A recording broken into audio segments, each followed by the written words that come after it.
The biggest cause of death in the Pacific is from diet-related chronic diseases, and yet New Zealand and Australia-based companies are continuing to export more sugar drinks to the region. And ironically, Kiwi and Aussie taxpayers are helping pay for the rising healthcare costs. That's according to a report from Deakin University in Victoria. So how detrimental is this for Pacific health? For more, we're joined by University of Auckland Associate Dean for Pacific in the Medical and Health Sciences faculty and Senior Member of the Pasifika Medical Association, Dr. Collin Tukuitonga, and Auckland University Professor of Population Nutrition and Global Health, Boyd Swinburne.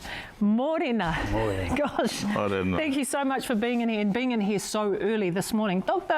Tukuitonga, I want to start with you. Let's talk about the effects of sweetened beverages. And when we talk about sweetened beverages, I'm presuming that we're talking about things like fizzy drinks and juice, etc., and what the effects are on the body.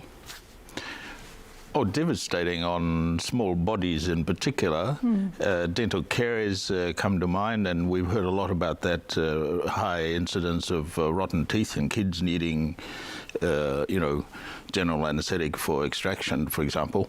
But broadly, obesity, diabetes, that whole group of chronic diseases that you mentioned. So a devastating impact, particularly soft drinks coupled with unhealthy diets at the same time. How big of an issue is this in our Pacific Islands? Massive. 3/4 of all the deaths in the Pacific Islands are caused by the chronic diseases, diabetes, heart disease and so on. And then the hospitals are increasingly filled up with people having complications, kidney failure, blindness, all manner of things as a result of these conditions. So it's a really depressing, terrible story that is not going to go away in a hurry. There's been an increase of these drinks in the Pacific Islands, and this is on the latest research, which is based between 2000 and 2015. The increase in those drinks going into the islands, there's no consideration at all to the health implications. And it would be easy for companies to step back and say, well, I haven't forced anyone to drink these. Why is that a lame and irresponsible response? Well, everybody that makes and produces something that put it out in the market must have some awareness, some consciousness of both the good and the negative impacts of their product. I mean, you can't simply say, look, I just make it and I put it out there and it's up to people. There are various levels of awareness and education in the Pacific.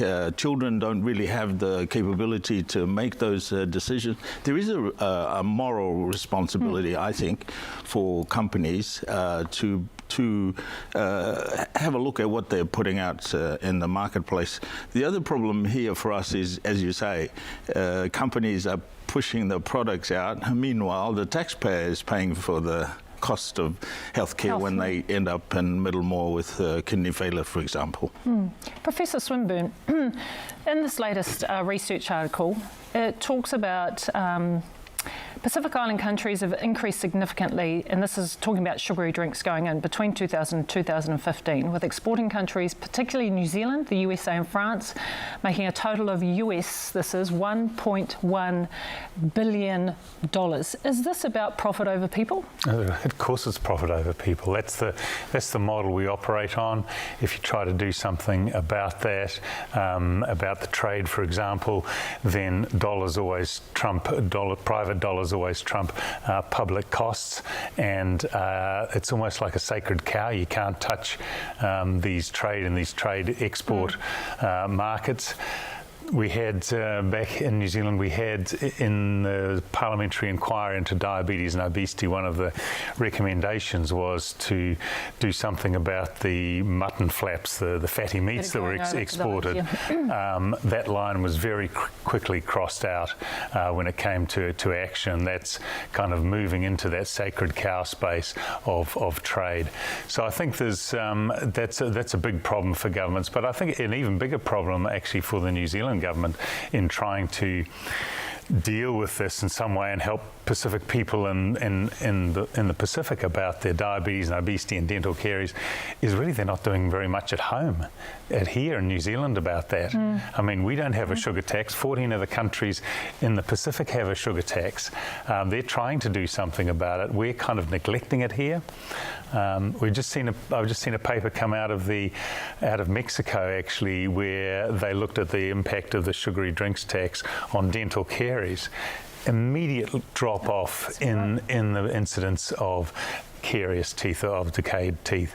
So, you know, the effect on that, on dental caries, will be really rapid if we implement that sugar tax here. Yeah, here in Aotearoa, but we do know that the sugar tax has been implemented in some Pacific Island countries, but we don't yet know what the impacts of that are, because it's only a relatively new thing. It's relatively new, but we do know. I mean, there was a recent paper out of Tonga where they actually looked at the impact of a fairly modest, small tax in Tonga did lead to a reduction in purchases of soft drinks. But we need to, I know people say, oh, we don't have enough evidence. I mean, that's just rubbish. There's plenty of evidence from around the world to say that if you increase tax on soft drinks, you reduce consumption. So I don't buy into that not enough evidence stuff. It's just an excuse. Yeah, and you'd obviously agree with that too, because this is part of your research too. No, the pile of evidence is like about this high. And yet we're not doing anything about it in New Zealand. We haven't had any word from this government about dealing with the obesity and diabetes and dental caries issues in New Zealand.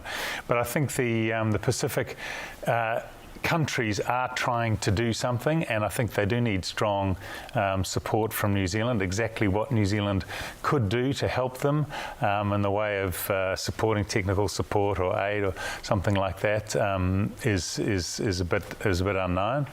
But I do think we need to get our own house in order as well. The thing that the New Zealand government can do is to increase allocation to development assistance for tackling things like diabetes and heart disease.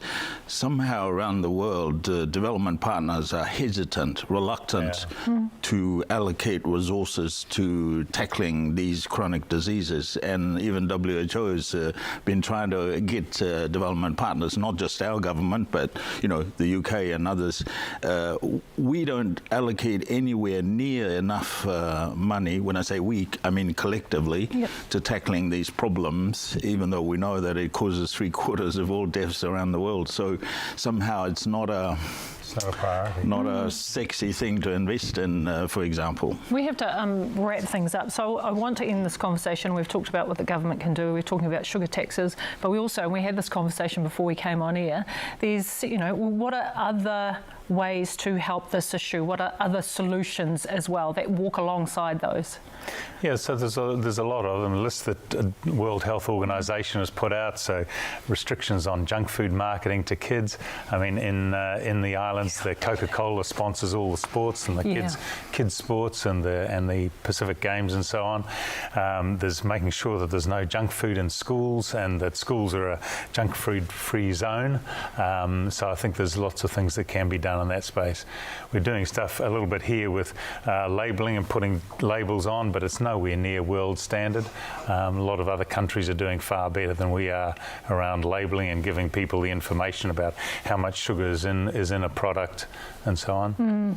Can I just add finally that it's important to acknowledge the work that's being done in the Pacific now. You heard from Boyd that 14 of the 21 small island nations have already introduced taxes on soft drinks. They have imposed taxes on tobacco, for example. They're doing a lot. What they need is resources and expertise from us and our government and others. The solution for this in the islands will not come from outside. We can help. The solution will have to come from within the Pacific, I think. Beautiful.